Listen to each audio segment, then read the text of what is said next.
U mě to bylo tak, že tady v Kometě tak jsem začínal původně úplně s tenisem a právě můj trenér Štěpán Weigl tak mi doporučil volejbal, protože tak nějak vycítil, že jsem spíš týmovější hráč než individualista. Já jsem to zkusil a už jsem vlastně u toho zůstal. Ten klub měl obojí. A vlastně to byla skvělá příležitost a já jsem za to hrozně vděčný. Já jsem chodil tady kousek na základní školu Lipčická, což je asi 5-6 zastávek autobusem. Jsem dojížděl normálně nejdřív mě odváželi rodiče, potom už sám autobusem. A probíhalo to tak, že Kometa měla holky i kluky a ty se tak jako střídali tady v té hale na šutce a nahoře na základní škole Hovorčovická, kde je taky hezká hala. Takže to probíhalo, takže se to střídalo přes týden i vlastně o víkendech ty turnaje, tak probíhaly dost často tady. Tak ta šatna vypadala takhle čistá, jako řekněme po škole před tím tréninkem. Potom už tady byl neuvěřitelný bordel, protože se sem navalilo 12 kluků. Nikdo z nás nebyl úplně čistotnej ani organizovaný, takže se tady váleli trička, trenky, nákolenky, boty. Občas jsem zapomněl boty, takže jsem si půjčoval třeba nějaký jiný, který se tady váleli z minulých tréninků. Takže tady to všechno začínalo. Jsem tu nástěnku viděl, když jsem přicházel, protože je to hned tady naproti vchodu. A některé fotky tak jsem hodně dlouho neviděl. A tady z toho je vidět, že jsem opravdu nebyl vždycky nejvyšší, takže, ale jsou to krásné vzpomínky a já moc děkuju, že tady někdo ty moje začátky a pak i výsledky z toho profi sportu zmínil a vlastně zvětšnil.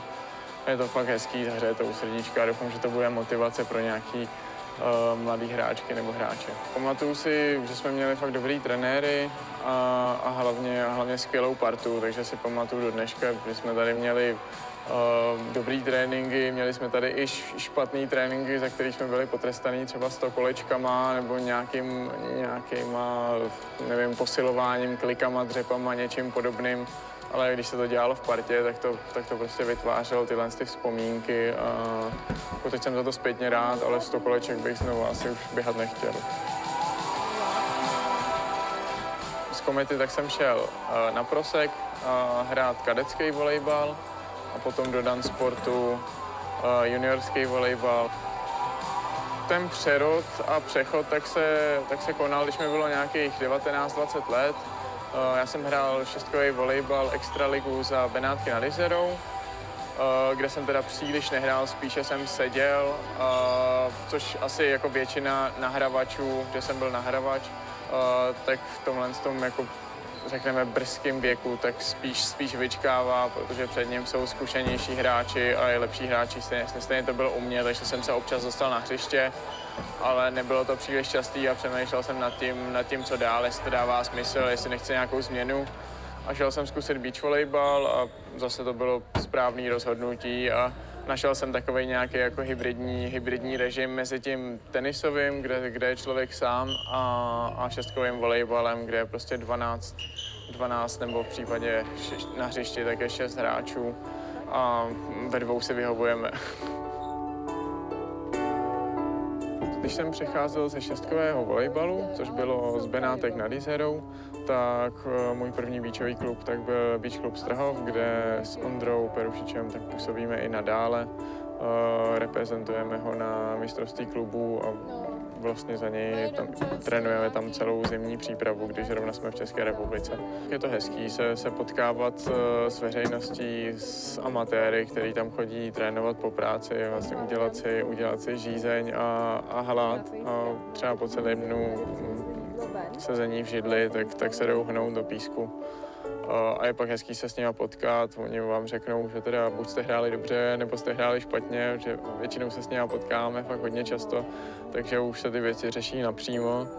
A já bych asi nechtěl být uzavřený v nějakém areálu, kde ta veřejnost nebo třeba děti nebudou, protože já můžu čerpat nějakou energii od nich a zároveň oni motivaci ode mě, takže to vzájemně funguje v nějaký synergii a určitě bych neměnil. Za mě bych asi obecně doporučil sport. Za mě ten týmový je trošku lepší, protože většinou se potom nacházíte v nějakém dobrém kolektivu, ze kterého si můžete odnést přátele třeba na celý život nebo na nějakou dlouhou dobu. A co mě sport naučil, tak je to určitě nějaký disciplíně a že tvrdá práce a konzistentní práce se vyplácí.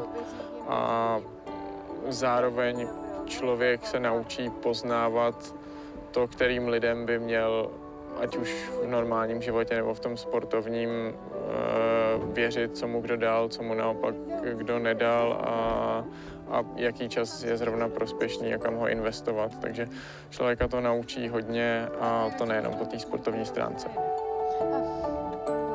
Kariéra každého profi sportovce tak stojí na jeho základech a mě ty základy dala SK Kometa Praha, za což moc děkuju a chtěl bych to tímhle šekem za účasti České unie sportu vrátit a moc děkuju.